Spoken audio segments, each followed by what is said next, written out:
Welcome back to the channel. We got an interesting article for you today. It's titled 14 Things You Can't Keep in Your Yard Without a Permit. It's easy to think you can do whatever you want on your own property, but plenty of things require permission first. Many towns and cities have zoning laws that control what's allowed in your yard, and breaking the rules can lead to hefty fines or even forced removal. Before adding something new to your outdoor space, it's smart to check if you need a permit first. Check out the items on this list. Some might surprise you.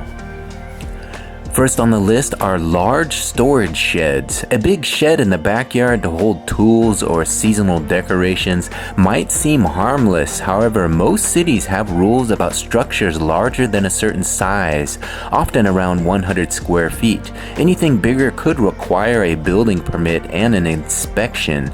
Officials want to ensure it's properly anchored and doesn't violate setback rules. Without approval, you might be ordered to take it down or move it at your own expense. Next on the list are fences over a certain height. If you want to enjoy your backyard without prying eyes, put up a privacy fence makes sense, but beware, local regulations usually limit fence height to between 4 and 6 feet, depending on the area. Anything taller might block views, violate sightline rules at corners, or cause disputes with other residents. Getting a permit ensures the fence won't cause problems later. Unapproved fences can lead to fines or a forced teardown.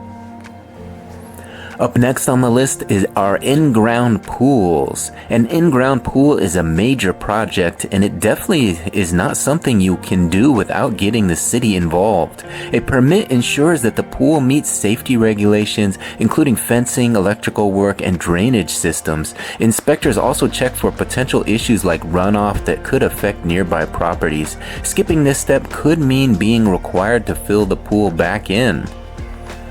Up next on the list are detached garages. The second garage should boost storage and your property's value, but rules about detached structures are usually strict, requiring permits for everything from the size and height to how close it sits to property lines. Several cities even require architectural drawings or surveys before granting approval. Building without a permit will cause legal headaches later if you try to sell your house. Up next on the list are retaining walls. Retaining walls over a certain height, typically around 4 feet, almost always require a permit. These structures need to be properly engineered to hold back soil safely. Poorly built walls can collapse, causing property damage or even injuries. Municipalities require permits to protect you and your neighbors. Ignoring the rules could lead to an expensive order to demolish and rebuild it properly. Up next on the list are guest houses or tiny homes. Adding a tiny home or guest house to your backyard can create extra space for visitors or rental income. Zoning laws, however, usually classify these as accessory dwelling units, which come with a long list of rules. Setback requirements, utilities, parking spaces, and even design standards could apply. Skipping them will end up costing you a lot more in the long run. Up next on the list are shipping containers. A shipping container used as a shed or workspace has become trendy, but it's not as easy as just dropping one in your yard. Local governments worry about safety, aesthetics, and property values. That container might be classified as a temporary or permanent structure, each needing different permits. Quite a few areas ban them altogether outside of industrial zones. Up next on the list are outdoor kitchens. Building an outdoor kitchen complete with plumbing, gas lines, and appliances is a dream for many homeowners. What folks often miss is that anything involving utilities usually requires a permit. The city wants to ensure gas hookups are safe, plumbing meets code, and electrical systems won't pose fire risks. Doing it without approval will result in fines and forced removal. Up next on the list are tall flagpoles. Flying a flag proudly in your yard is a right in the US, but installing a very tall flagpole can still run into local rules. Municipalities often regulate the height and placement to avoid interference with utilities or sightlines. Folks sometimes complain if they feel a giant flagpole affects their view. A permit might be required if the pole exceeds a certain size. Up next on the list are tree houses. Even building a tree house for kids is more complicated than it seems. Depending on the size, height, and location, many places require a building permit. Tree houses can create safety issues if they're too close to power lines or if their construction isn't stable.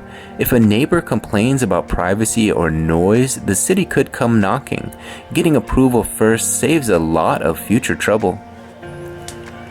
Up next on the list are large play structures. Swing sets and small slides usually don't cause issues, but elaborate play structures with multiple levels, towers, or enclosed spaces can cross into regulated territory. Many towns require permits for anything anchored into the ground or exceeding a certain height. Safety inspections may also be needed to ensure the structure won't collapse. Up next on the list are permanent fire pits. Permanent fire features often need a permit. Building a large fixed fire pit with stone or brick can affect local fire codes, especially in areas prone to wildfires. Regulations cover distance from buildings, wind conditions, and fire safety measures. Installing one without approval risks more than fines. It could create a deadly risk for everyone nearby. Up next on the list are solar panel installations. It's a planet-saving plan to harness the sun's power, but installing solar panels in your yard usually isn't as simple as setting them up and plugging them in. Permits help ensure the electrical systems are safe, the panels meet city regulations, and they won't create reflective hazards for drivers or residents. Some areas also have strict zoning rules about how and where panels can be placed. And the final thing on today's list are outdoor bathrooms. An outdoor shower or bathroom sounds appealing for pool days or backyard gatherings. However, be aware that plumbing systems connected to public water or septic lines require permits to avoid contamination issues. Even self-contained setups need inspection if they're permanent structures. Health departments and zoning boards are serious about regulating outdoor plumbing. Getting caught without proper paperwork could mean hefty fines and having to dismantle your hard work.